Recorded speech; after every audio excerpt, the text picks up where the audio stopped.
We are talking A Clean, Well-Lighted Place by Ernest Hemingway, one of the best examples of existentialist short fiction, coming up today.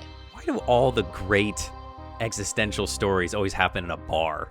It just seems like a theme, right?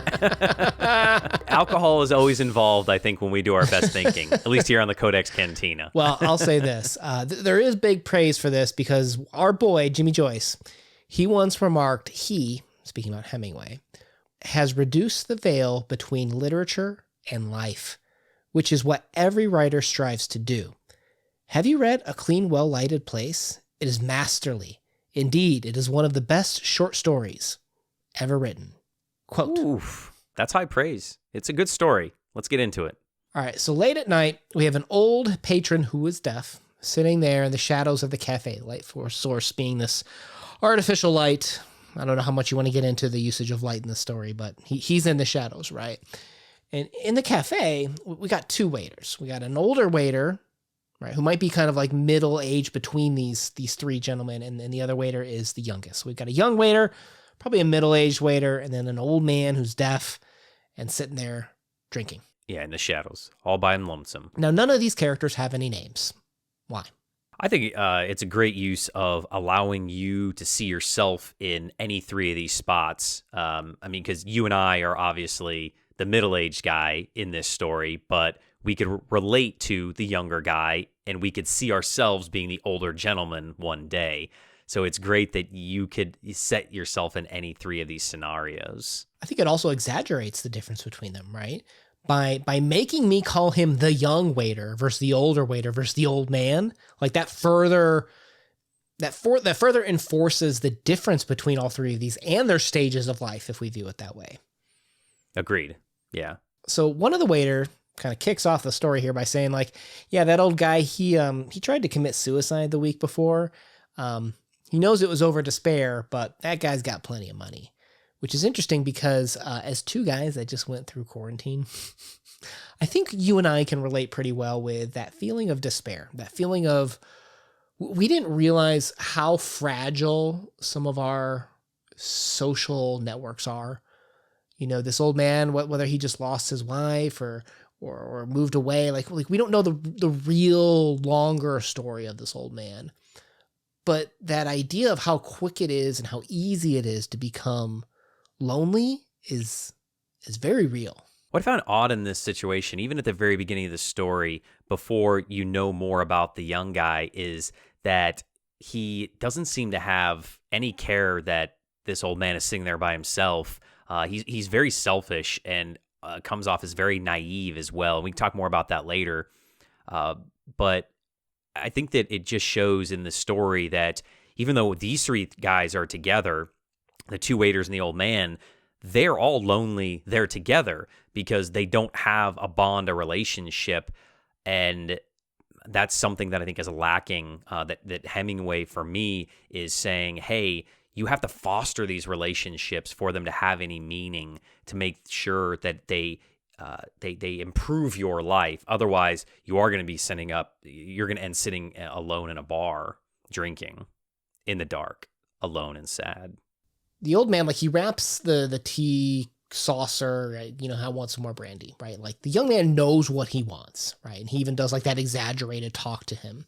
So they are able to talk to each other in a sense, but are they communicating? Are they understanding each other's differences? I think they understand each other, but I don't think they understand each other's differences. I think that each are hearing each other, but not listening to one another. Because the old man, I don't think, wants to be consoled. He just wants to drink his sorrows away. And the younger man, the young waiter, has no interest in consoling or getting to know why this old man is sitting there drinking alone. He is way too self-absorbed, and that may or may not come with his age of why he's defined as the younger man. I think we're led to believe that. But yeah, they're definitely not communicating on a level that has any meaning. Do you think that it's kind of like one of those games where that they speak different languages almost? And so the younger waiter has to come back to the middle-aged man, the older waiter, And that older waiter who's closer to the old man almost translates it like, no, no, no. He was in despair. Over what? Nothing. like is this older man better able to relate to the younger man because he used to be him? And he knows what he's heading towards. He knows the older man, that he's able to better translate the younger man and the older man's needs in a sense. Oh, for sure. I mean, he is the linchpin between this. He's literally the guy in the middle. As we go through the story, you'll notice that the middle-aged man sees already some of the older patron, the old deaf guy. Some of his life is already eking its way into the middle-aged man's life, right? He's headed that way, but he can kind of empathize with the young man of where he's coming, because we really haven't said it yet, but the young man he's eager to get out of there. It's late at night. It literally, the only person in the bar is the deaf old man drinking, and the young guy wants to get home to his wife, and he wants to spend time with his wife. And there is this breakdown in communication, and the middle-aged guy is trying to say, like, hey, like, be nice to this old guy. And he doesn't come out and say it like that's going to be us one day, but he's basically saying that this is his only place of comfort. Why can't you understand that? And the young guy's like, well, my place of comfort is at home with my wife right now, and I can't be there because this guy just wants to sit here and get drunk. Why can't you guys understand that? So there seems to be this dilemma between the three age groups of what each one wants and what is best for each one. Do any of those points of view seem more selfish than the other? I don't think so. I think that the young man wants to be home with his family. I think he has a right to that. I think that the old man is looking for, solace in a bottle. There's nothing wrong with that. I mean, from a certain point of view, I guess. Maybe the middle-aged man, because the middle-aged man, he wants the young man to be able to go home to his wife, but he also wants to stay open because he knows that bar is the only place some people have as a place of solace, of a place of comfort.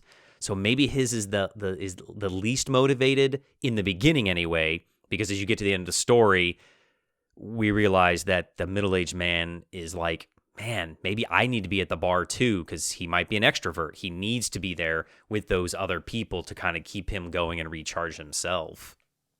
Oh, okay. So you're interpreting that any much differently than mine. Interesting. Let's explore this different view, because I took the youngest man as the most selfish.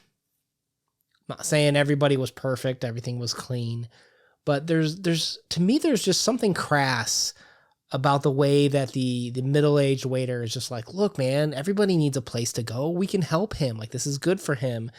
And there's something about when you're talking about thinking of others to just suddenly like switch to yourself like that. There's a very famous news clip when last February we had the news break of Russia started to invade Ukraine, right?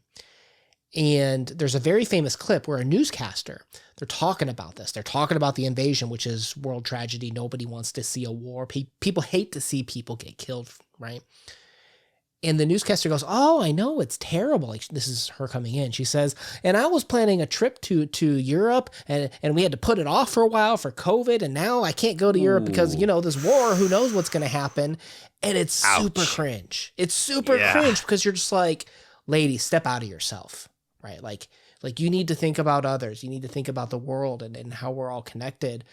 To me, not at that level, obviously, but it's that same feeling to me when I read this of you said, hey, there's nothing wrong that he wants to go through his wife. And I think that's true. But I think there's something to be said of he went up to an old man and said, you should kill yourself. There's something to be said about how this old man is literally trying to fight for his life, and the only thing that's keeping him alive is this cafe and brandy and a clean place to feel somewhat comfort. For him to be like, I need to go home to my wife. An hour is an hour. My time's the same equal of his time. Like, to me, they're not the same. Like, there's something cringy about the way that this younger man, he's not terrible, but he certainly drives in as opposed to acknowledging perhaps others. I don't have a really great argument against it when you take into consideration that he tells the old patron to take his own life. So that I found completely unacceptable. If that hadn't happened, and again, I'm going off on a tangent here, let's say that he was a little bit more tactful about it and didn't say that, but everything else was the same in the story. I was a waiter through college, and the restaurant closed at 10 o'clock. And when those people walked in at 9:55, 9:56, and they're like, "Oh, you guys are still open? Oh, great." And they like all come in joyous, like, "Yes, we made it before you guys closed." And there's literally nobody else in the restaurant. You have all the chairs up except for like 2 tables. You're trying to, fill your salt and pepper shakers and, take care of the ketchups and stuff. So everything's ready for the next day. And you're like, are you kidding me? Like, because they're going to get drinks and they're going to get appetizers and you have to make their food and they're going to eat and then they're going to do dessert and they're going to talk and then you have to clean up. They have to pay their bill. If it's 9:55, you're not getting out of there till 11:30 now. And you could have been gone at 10:15 and you could have, I was trying to get to my girlfriend or get to a party or something. And that's selfish of them. Like, that's rude. And again, we're still open. It's all legit and everything. But still, I think that is selfish to think, 4 minutes, we're going to keep this, we're going to keep this kid here for an extra hour and a half when he could be out there living his life and not, spending his time here at work. Because I think life is more than work. So I get where the young guy is coming from, being that I'd been in the service industry before, but being that he told the guy some very awful things, that completely demolishes my argument. But I guess it just... think about, I look at it this way sometimes too.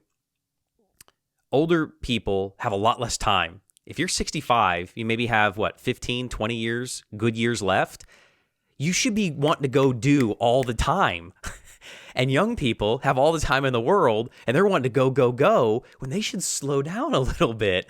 And that's why I like the middle age guy the best, because he seems to understand both worlds, and seems to get that this is there is no good choice. I'm curious. You say you like the middleman the best. He had one of these really profound quotes. He said, "I am of those who like to stay late at the cafe," the older waiter said, "with all those who do not want to go to bed, with all those who need a light for the night." What is the light in this? Camaraderie, relationships, compassion maybe, because as you said and pointed out at the very beginning of the story, the old man is sitting in the dark by himself because he's alone. He has nobody. And light is the relationship, meaningful relationships. I mean, that's important, that we have with one another that give us purpose to our lives, because we're social creatures and we need that. We need that validation. At least most of us do. I do. Slow down. Give me those 3 again. You said compassion, a meaningful relationship. What was the third thing? And now I forgot. I was on a roll. Rewind. Play that again. Well, the reason why I ask is because if you look up like a lot of discussion on this, we talk about how literature is sometimes a window, a door, and a mirror. I think what's so powerful about this story is that it tends to be a mirror, particularly if you're unaware of kind of perhaps what's happening here.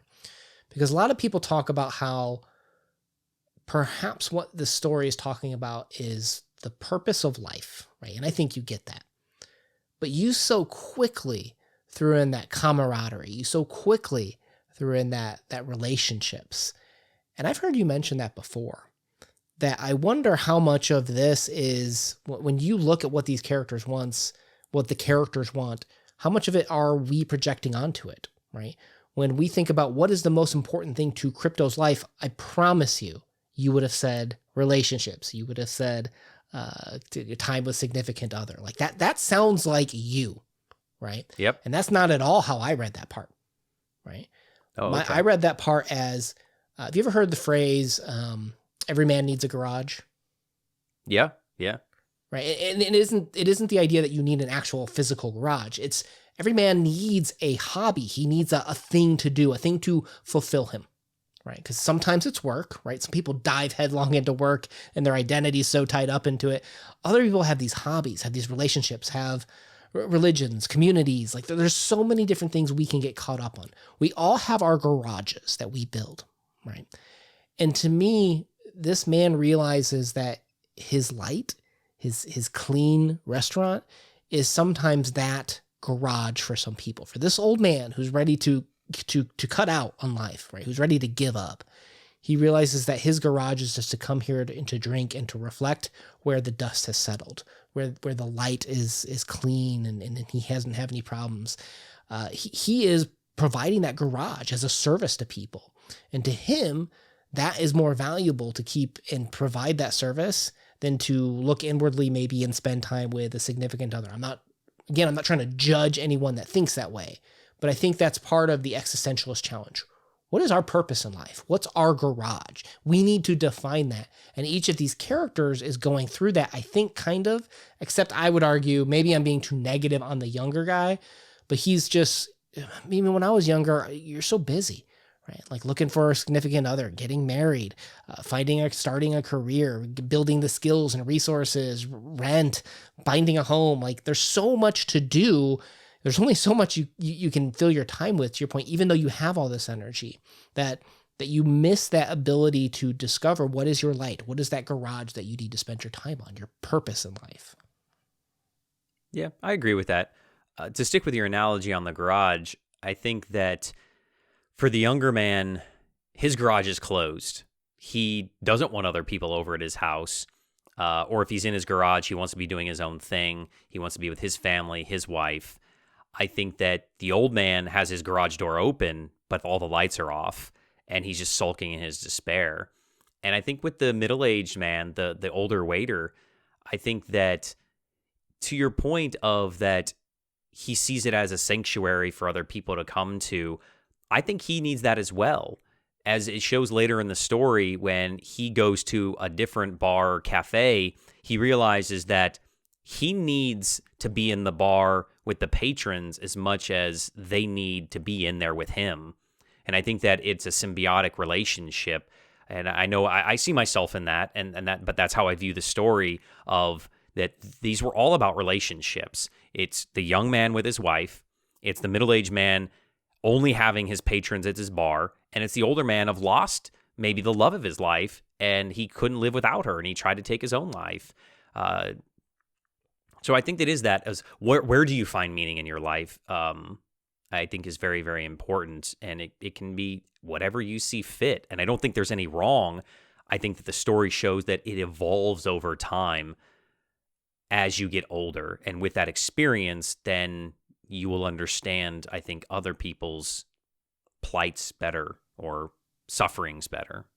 Yeah, I would completely agree with your statements there. Particularly about how the middleman, the older waiter, I completely agree that when you see how he feels so much loneliness at the end, that's when you realize, oh, you're not really doing this for other people in the garage. You're doing this because that's where you have some interaction and stuff. So I agree that sometimes lying to yourself sounds too strong, but you're definitely misdirecting your energy. You're playing the martyr of, oh, I'm doing it for them, but you're really doing it for yourself is kind of how I view the older waiter. I mean, that's us, right? I mean, we're literally the middle-aged men, and we say that we do the channel for our viewers or, to make a little money or as a hobby, but we do it so that you and I can hang out. It's true. Right? I mean, it's true. Yeah, well, if you guys enjoyed hanging out with us, make sure you check out our playlist of other Hemingway talks down below. Subscribe, like, we'd really appreciate it. Let us know your thoughts on this story down below. My name has been Una. Peace. Peace.